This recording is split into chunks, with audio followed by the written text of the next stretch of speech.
Até onde um homem pode ir para fugir daquilo que o tempo insiste em revelar? Dizem que existem desejos que não nascem da vontade, mas da rejeição. Rejeição de quem você é. Rejeição da vida que construiu. Rejeição daquilo que o tempo não pode apagar.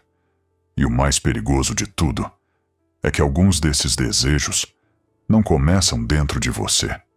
Eles são colocados como uma ideia sutil que aparece quando você menos espera e nunca mais vai embora. Elias não percebeu quando começou. No início, era apenas um incômodo, algo pequeno, quase insignificante.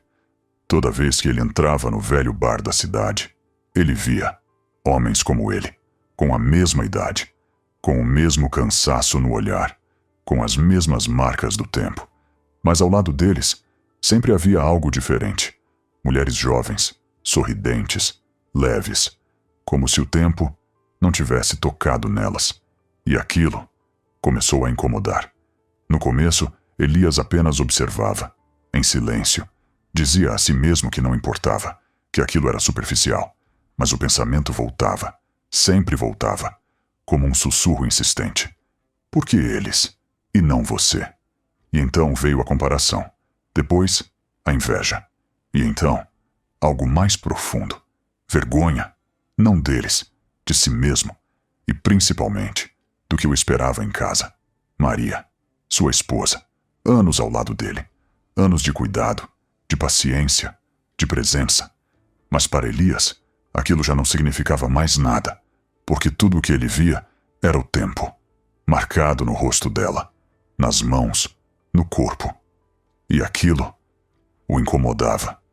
Não porque ela estivesse diferente, mas porque ela mostrava o que ele também havia se tornado. E isso ele não conseguia aceitar.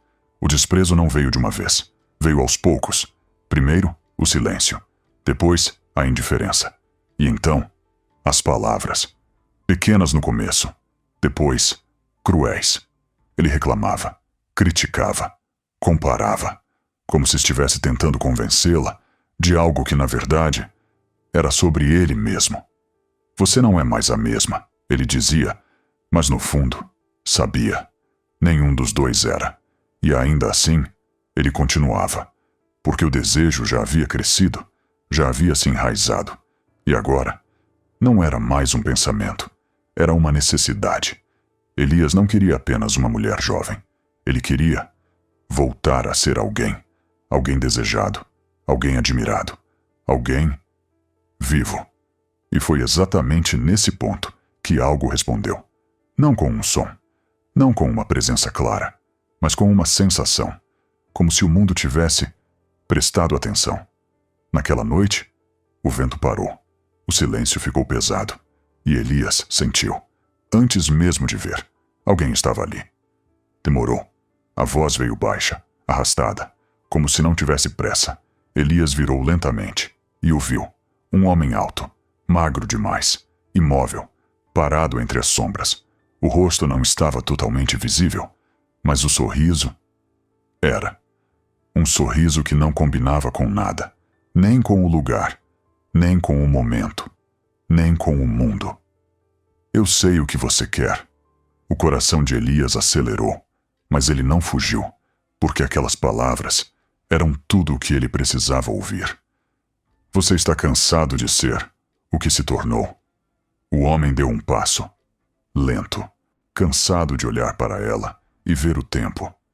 Elias não respondeu, mas não precisava, porque aquilo já estava claro. Você quer algo melhor. A voz ficou mais baixa, mais próxima, mais jovem, mais bonito, mais digno. E então, a promessa. Eu posso te dar isso.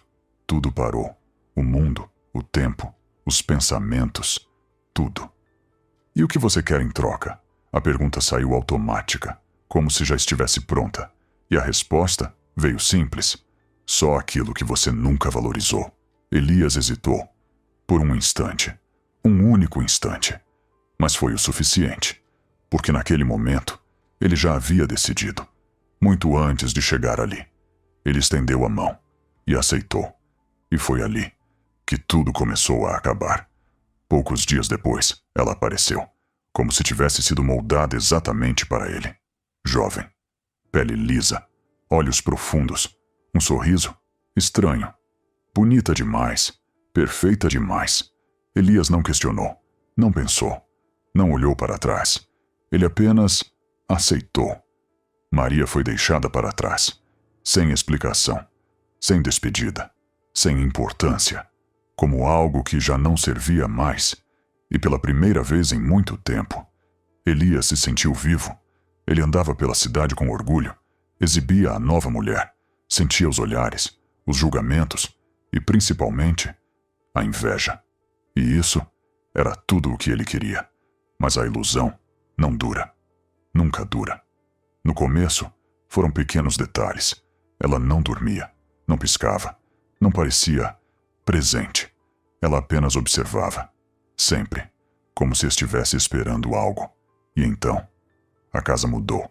O ar ficou pesado, frio, um cheiro estranho, como terra úmida, como algo enterrado, que nunca deveria ter sido encontrado. Elias começou a sentir cansaço, fraqueza, um peso no corpo. No início, ele ignorou, mas não demorou. O tempo começou a correr diferente. Dias pareciam semanas, semanas, anos. Seu corpo começou a ceder. As mãos tremiam, a pele envelhecia, a força desaparecia, e enquanto ele piorava, ela melhorava. Ficava mais bonita, mais viva, mais intensa. E foi então que ele entendeu. Ela não estava com ele. Ela estava se alimentando dele. Cada momento, cada presença, cada noite, era um pedaço que desaparecia. E quando ele tentou sair, não conseguiu. A porta não abria, as janelas não cediam. A casa não era mais uma casa, era uma prisão. E pior, o próprio corpo já não respondia. Ele tentou correr, caiu, tentou gritar, nada saiu. Tentou resistir, mas não havia mais força. E então veio o pior. Ele não morria. Não importava o quanto o corpo falhasse. Não importava o quanto ele enfraquecesse. Ele continuava ali, preso, consciente, sentindo, cada pedaço sendo levado, cada segundo sendo drenado, cada dia mais vazio. E ela, sempre ao lado, observando, sem emoção, sem pressa, como algo que sabe que o fim nunca chega rápido. Elias não perdeu tudo de uma vez. Ele perdeu, aos poucos, dia após dia, até que não restou quase nada. E mesmo assim, ele continuava, respirando, fraco, sem voz, sem controle, mas consciente, preso dentro do próprio corpo. E foi então que ele finalmente entendeu. O pacto nunca foi sobre ganhar algo. Foi sobre se tornar aquilo que ele mais temia. Um vazio, uma casca, algo que existe, sem viver. E lá fora, o mundo continuava. A casa ficou em silêncio. Mas dizem que às vezes, à noite, aquela mulher ainda pode ser vista exatamente da mesma forma. Jovem, perfeita, esperando.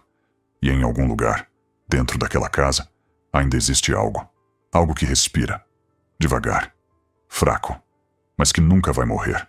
Porque algumas coisas não matam, elas mantêm, para sempre. E você, acha que Elias mereceu isso? Ou acredita que nenhum desejo deveria cobrar um preço assim? Porque no fim, não importa o que você deseja. O que importa é o que você aceita se tornar para conseguir. E algumas escolhas não terminam, elas continuam, consumindo, até não restar mais nada. Se inscreve no canal, porque essa não é a única história, onde o desejo parece uma escolha, mas já era o começo da condenação. E o próximo vídeo que está na sua tela mostra exatamente isso. Então clica nele e continua assistindo. Porque aqui, todo desejo tem um preço.